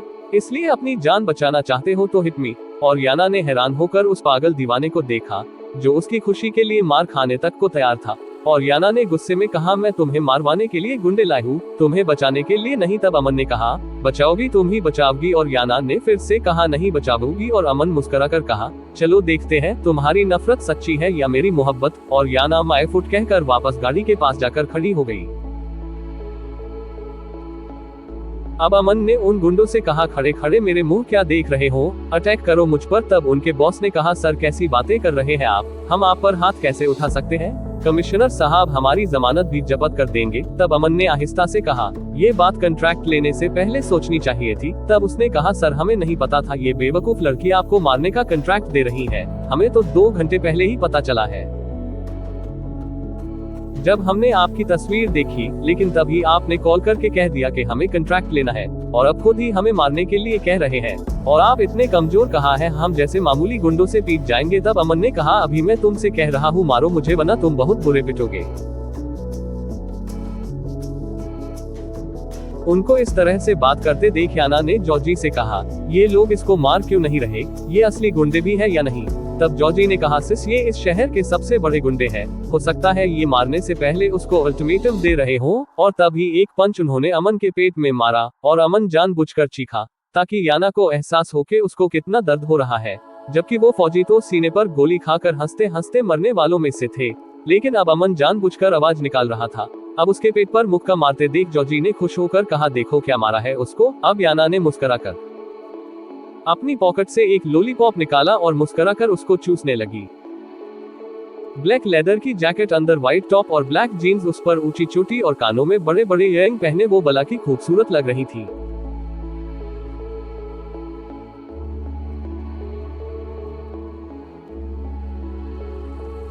उस अपने गुलाबी होठों से वो मुस्कुराकर लॉलीपॉप चूस रही थी और अमन को अपने लिए उसकी ये अदा जानलेवा लग रही थी। और अमन मुस्कुराता हुआ उसके गुलाबी होठों को देख रहा था और वो सब गुंडे अमन पर टूट पड़े, लेकिन अमन चुपचाप पीट रहा था। वो सिर्फ याना के चेहरे को देख रहा था। तब उन गुंडों को याना पर गुस्सा आ रहा था, वो क्यों उनको रोक नहीं रही है, क्योंकि ये मेजर साहब बाद में हमें बहुत मारेंगे।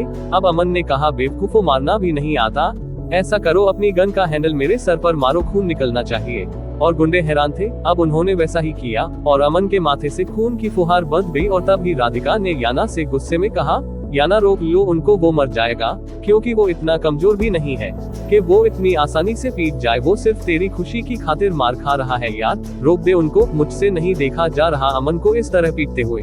तब याना ने गुस्से से कहा, अगर नहीं देखा जा रहा तो किसी ने कहा यहाँ रुकने को चली जाओ। और राधिका ने गुस्से में कहा, you such a heartless girl.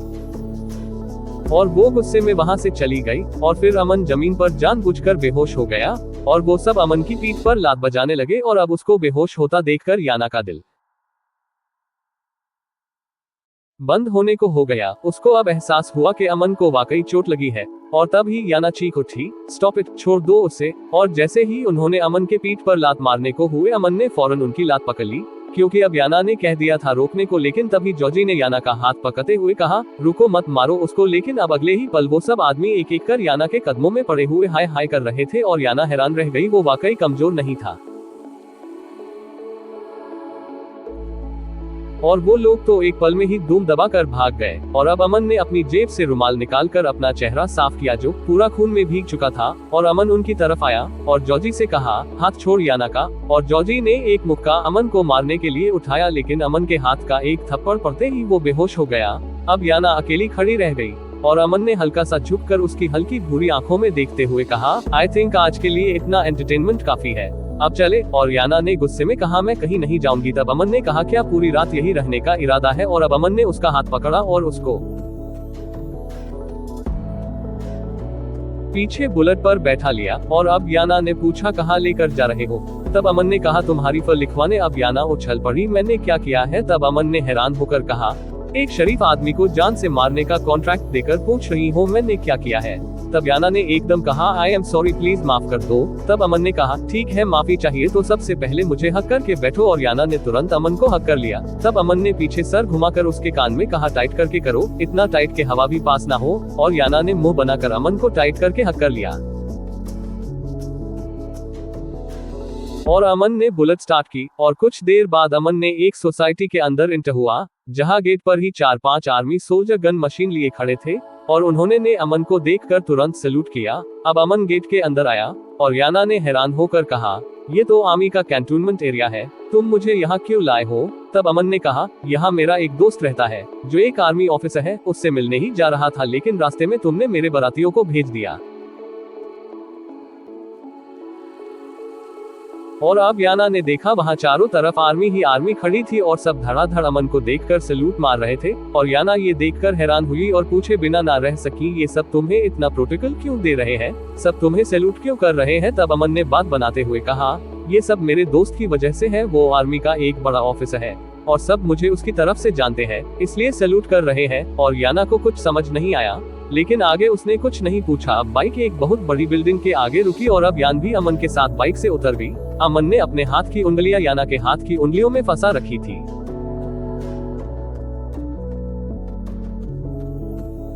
जिससे सब समझ गए थे ये लड़की कोई खास है। तभी वहाँ खड़े दो ऑफिसर ने कहा, ये लड़की कोई खास है अमन सर की, क्योंकि वो किसी भी ऐसी वैसी लड़की को मुंह नहीं लगाते। आर्मी की सारी लड़कियां अमन सर की एक नजर की तलबगार है, लेकिन अमन सर ने कभी किसी की तरफ नजर उठाकर भी नहीं देखा। लेकिन इस लड़की को देखकर तो लगता है ये कुछ ज्यादा ही क्लोज है अमन सर की। तब दूसरे ने कहा, लड़की भी तो काफी खूबसूरत और हॉट है। तब उसने कहा, तो हमारे मेजर साहब भी तो किसी कम नहीं है। अब देखना जितनी भी लड़कियां अमन सर के लिए इस मिशन में शामिल हुई है, उनको कैसे आग लगेगी अमन सर के साथ किसी और लड़की को देखकर।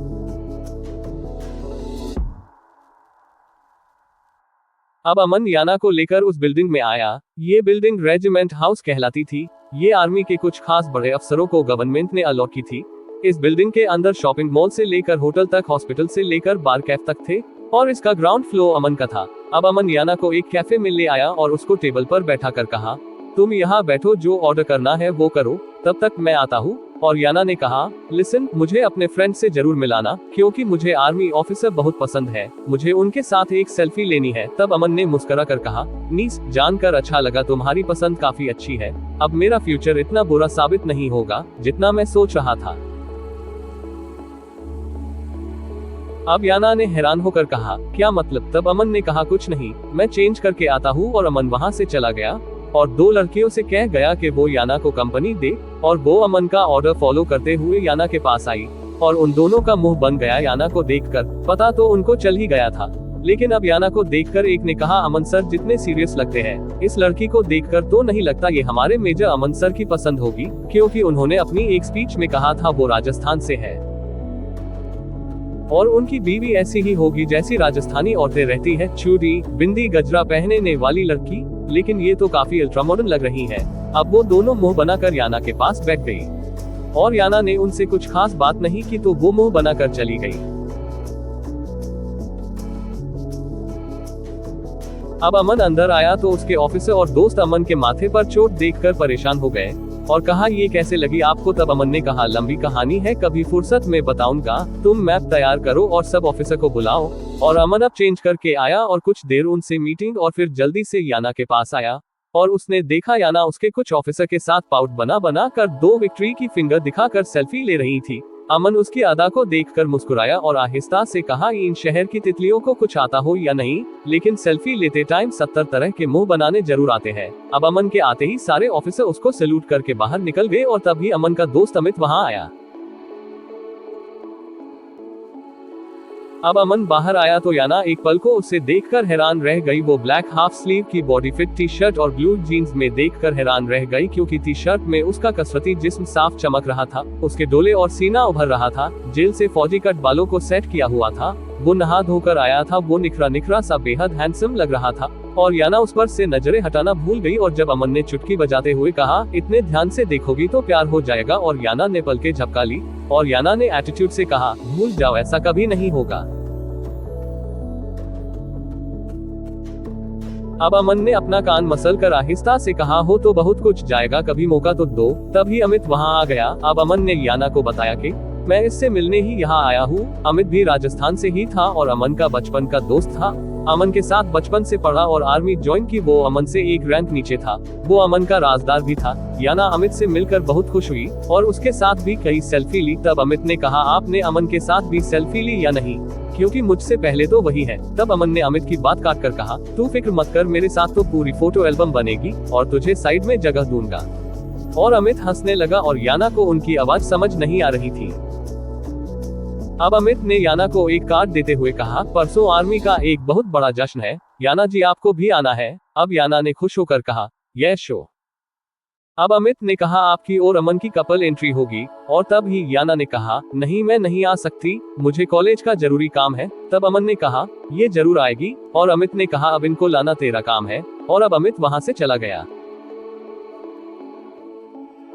तब ही याना ने कहा मुझे मेरे घर जाना है। अब ने मुस्कुरा कर कहा घर ही जाओगी, मैं भी कौन सा तुम्हें अभी ससुराल लेकर जा रहा हूँ। अभी याना कुछ कहती तब ही वेटर ने 2 ब्लैक कॉफी लाकर रख दी। तब याना ने कहा मैंने तो एक ब्लैक कॉफी लाने को कहा था। तब वेटर ने कहा हमारे मेजर साहब भी ब्लैक कॉफी पीते हैं। अब याना ने उसके मेजर कहने पर एक झटके से अमन को देखा। तब अमन ने बात संभाले हुए कहा इसका मतलब है मेजर साहब के दोस्त। अब वेटर ने इशारा समझकर हाँ कहा, और याना कॉफी के शिप लेते हुए बोली गांव के लोग भी ब्लैक कॉफी पीते हैं। तब अमन ने कहा मैं पीता हूँ। अब याना ने हम कहा। तब अमन ने कहा हम दोनों की पसंद कितनी मिलती जुलती है, अगर तुम दिल भी मिला लो तो सब परफेक्ट हो जाएगा। तब याना ने कहा क्या मतलब है तुम्हारा। तब अमन ने कहा मतलब ये तुम्हें बहुत सारे बच्चे पसंद है, और मुझे भी बहुत सारे बच्चे पसंद है। तुम्हें आर्मी ऑफिसर पसंद है, और मुझे भी। तुम्हें ब्लैक कॉफी पसंद है, और मुझे भी। तो हम दोनों परफेक्ट कपल बन सकते हैं। तब याना ने एक गहरा सांस लेते हुए कहा देखो अमन। अब अमन ने मुस्कुरा कर कहा दिखाओ जान। अब याना ने गुस्से से उसको देखा। तब अमन ने कहा मेरा नाम पहले भी इतना खूबसूरत था, या अभी मुझे लगने लगा है। तब याना ने कहा जो तुम सोच रहे हो वो कभी नहीं हो सकता। अब अमन ने आहिस्ता से कहा तुम्हें क्या पता मैं क्या क्या सोच रहा हूँ। अब याना गुस्से में उठते हुए कहा तुमसे तो बात करना ही फिजूल है, और बाहर की तरफ बढ़ने लगी। लेकिन तभी अमन ने उसका हाथ पकड़कर उसको अपनी गोद में बैठा लिया, और याना का बैलेंस बिगड़ा और वो उसकी गोद में गिर गई। अब याना ने गुस्से में कहा तुम आखिर चाहते क्या हो, क्यों पीछे पड़े गए हो मेरे। तब अमन ने उसके मुंह पर आई लट को फूंक से उड़ाते हुए कहा मत पूछ मुझसे मैं क्या चाहता हूँ, मैं अपने दर्द दिल की दवा चाहता हूँ। मेरा नाम लेते ही मुझसे मिलने को तड़प जाए तू, तुझे बस इतनी सजा देना चाहता हूँ। अब याना ने एक झटके से उसकी गोद से खड़े होते हुए कहा मैं तुम्हारी कभी नहीं हो सकती, क्योंकि मैं किसी और से प्यार करती हूँ। मेरा ख्याल भी अपने दिमाग से निकाल दो। और अब अमन का गुस्सा 7वें आसमान पर था, और उसने आगे बढ़ती याना का बाजू पकड़ा और उसको एक झटके से अपने सामने खड़ा किया। अब अमन ने उसकी कनपटी पर 2 उंगलियां नोक करते हुए गुर्रा कर कहा एक बात तुम अपनी इस छोटे से दिमाग में अच्छी तरह से ठूस लो, तुम अमन शेखावत की थी, उसकी हो, और 7 जन्मों के लिए उसकी हो चुकी हो। और अगर तुम मेरे और अपने बीच में किसी तीसरे को लाए तो उसको चीर के रख दूंगा।